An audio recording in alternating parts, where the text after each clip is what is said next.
Hey guys, welcome to another episode of El Jefe Shop. This week we're doing wiring on the toy waste.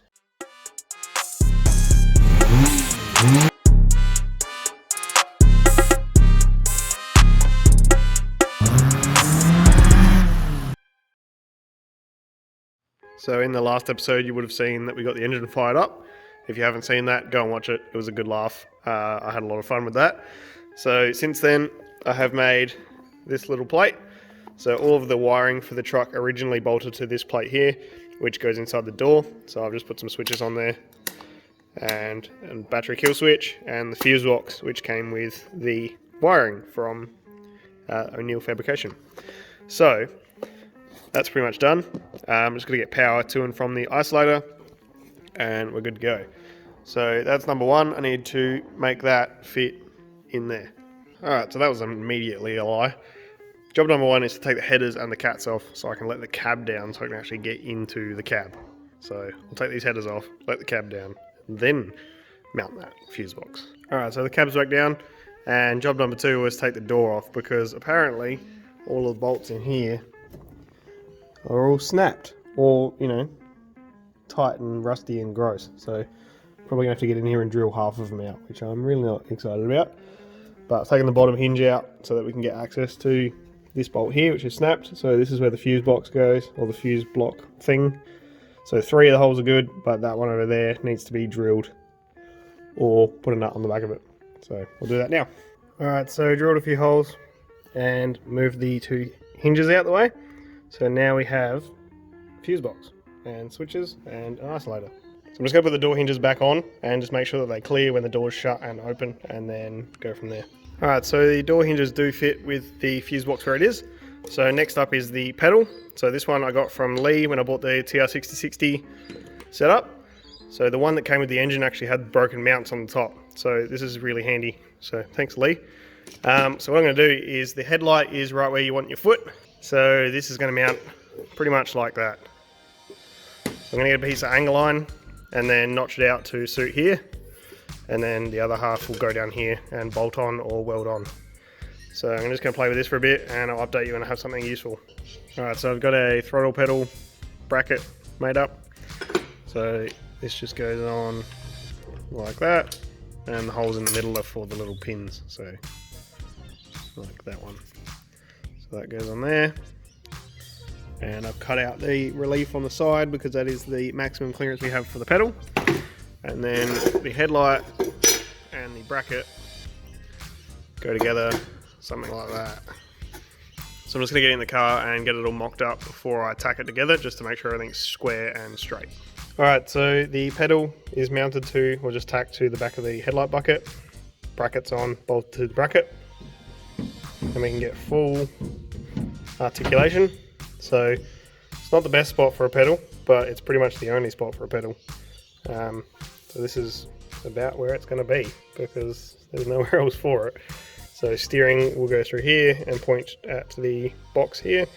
Might have to do a brake pedal in here, which is going to be a bit awkward to get from accelerator to brake, so maybe over this side, and it's going to be a 2-footed operation. We'll see, but pedal feels good.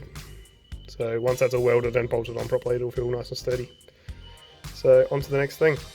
Alright, so I went to the shop again, bought a whole bunch more wires, a whole bunch more cable, plug, heaps of stuff. So this is for getting the wiring from the fuse box to the engine, or from the switches to the engine, or either or. So I'm going to get started on this and I'll show you what it does when it's all done and I can plug it in.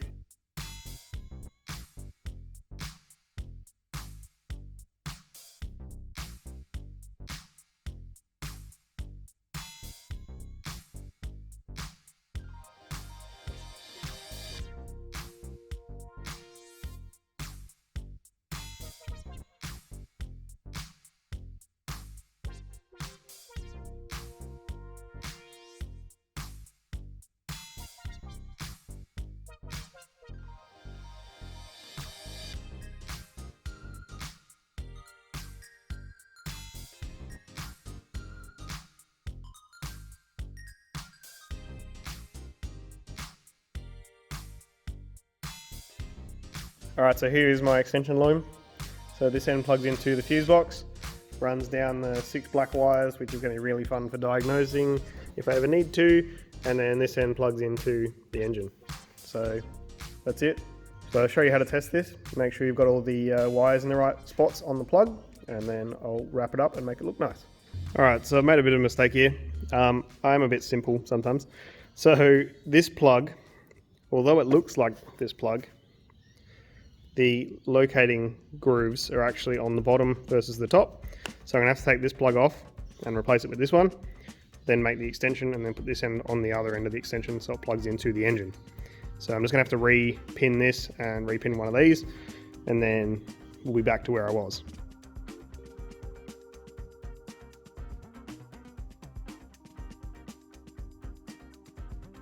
Alright, so that sucked. I originally tried to use this plug again, but the terminals were being a pain in the bum. So I ended up where I should have started with a Deutsch plug. So 6-pin and a 3-pin. The 6-pin needs to be the extended one, and the 3-pin is the fuel pump, the starter motor, and the fans. So now I'll go back to what I was doing before and make a proper extension. This plug took about 2 minutes to put together, so this is probably where I should have started instead of using this Auto Pro Sprints Repco garbage. So got the 6 wires for the extension, and I've got the male plug here and the female plug on the fuse box. So clip those together, and then the other end of this, so I'm probably going to cut the loom and put a Deutsch plug on the other end and put one on here as well. So I've got a nice plugs and they're all waterproof instead of this stuff. I don't know why I bothered to even use those, because these are way better. Alright, so here we are where I should have been about 20 minutes ago. So we got the start of the extension here, which plugs into the fuse box. We got 6 wires, mind the green heat shrink, that's going to be wrapped up in tape anyway. 6 wires all the way to this end, and I've got the 2 different layers of 3. So I did that before I did the green heat shrink, so at least I've got a good starting point. Alright, so next thing to do is grab your multimeter. Turns out this one doesn't have continuity. I thought it did, but it doesn't. Looks like it does. But main thing is when these wires touch, it shows all zeros instead of OL. So the next thing to do is probe one of these, then go to the other end of the loom and find which one it is. So what I'm going to do is just pop this cover out to make my life a little bit easier when I'm testing this. So they just pop out like that. Easy enough. Then I'll just put this pin from the multimeter into one of the pins on the extension loom. And I've got the other 6 here. And then I'll get the other end of the multimeter and just touch each of these individually until I get zeros on the multimeter, which is the second one I picked, which is quite nice. So that one there. Alright, so then this one needs to go somewhere in the plug, obviously. So I was doing this top plug here, or bottom one, whichever way you want to look at it. So that would be this one here. So just check that, because I probably stuffed it up because I'm trying to look at the camera and look at what my hands are doing at the same time. So that one there and that one there should give me all zeros. Yep. And then you can see if I were to plug those together, they would actually make a full circuit. Hopefully that comes across. So I'm just going to go through and do the rest of these, and then I'll show you when I'm done. Alright, so I've cut and repinned the engine side to this, then to the extension, which runs down to the fuse box, which will be mounted in the cab. So hopefully I haven't made any mistakes, and that's all correct. I've taken photos beforehand, so if I did stuff up, I can go back and fix it. So next thing to do is make wires for the starter, the fuel pump and the fans, which I've already sort of run, but I will get them to here and then to the starter. Alright, so this is what I made before for the fuel pump, the starter and the fans. So it's just another Deutsch plug, 3 wires, all different colours, and they go to an entire roll. So it's a bit awkward, so what I'm going to try and do is do a piece of heat shrink every 6 inches or so and hold these 3 together, and then I'll get a nice length of it together and then go and run it in the car and see how I can go, see how far I can get really. It's all a bit of trial and error. I haven't got everything that I'm shooting for, so I'd like to leave the full length if I can for the fans and the fuel pump specifically. The starter I know where that's going to be, so I can cut that one to length.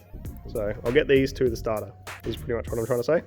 Alright, so I've got everything wired up, I've got all the extensions made, and I've got everything loosely mocked together again. So we've got one power wire from the battery to the fuse panel. We've got one earth from this to the battery because I don't have an earth for this obviously. And I've got an earth for the fuel pump. And then a main power to the starter motor and a main power to the block. Then we have the starter wire just quickly twist together just up here, purple one. And then the wire just quickly twisted to the fuel pump. So this should, in theory, work. So I'm gonna have to put all the coils back in, which I just noticed. So plug the coils back in, hopefully it'll start. So I'll set up the camera, I'll plug the coils in, and we'll give it a go.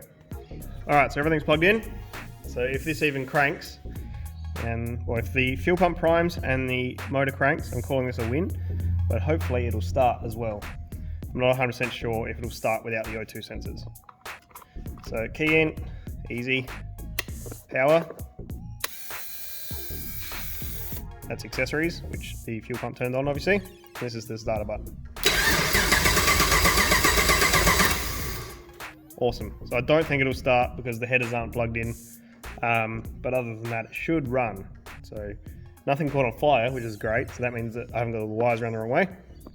But I'll give it another go anyway. Yeah, so it doesn't want to fire, but that's fine. So turn the power and the accessories off. Turn the key off. And we're good to go. So I'll put all this in the truck and then move on to the next step. All right, so I've got all the wiring in the car. The fuse box in, got all the wires coming down from the pedal and stuff to the engine. So I plug the O2 sensors in, it still won't start. I'm going to take those off and lower the cab back down, and I'm going to work out some battery cables. So I need to have an earth from the block to the chassis to the battery, and probably battery or chassis to the cab. And then I also need a power wire that goes from alternator to starter motor to the battery. So I'm going to get this stuff clean up all this mess, and make some battery cables. Alright, so I've got the 3 battery cables I need. So we have the positive terminal on the battery, which goes to the alternator. We have the negative terminal, which goes to the chassis. And then we have the chassis to the block, which is this little short one. So the only other one I need, which is still on the engine, which is starter motor to alternator, which was my starter to battery. So need to re-tape that one, make it look nice, put it back on the engine properly. And then I got a little bit distracted. I say distracted, but it still worked. So this is where the fuse box plugs in. This is where the pedal plugs in. So they are the correct distance away from each other.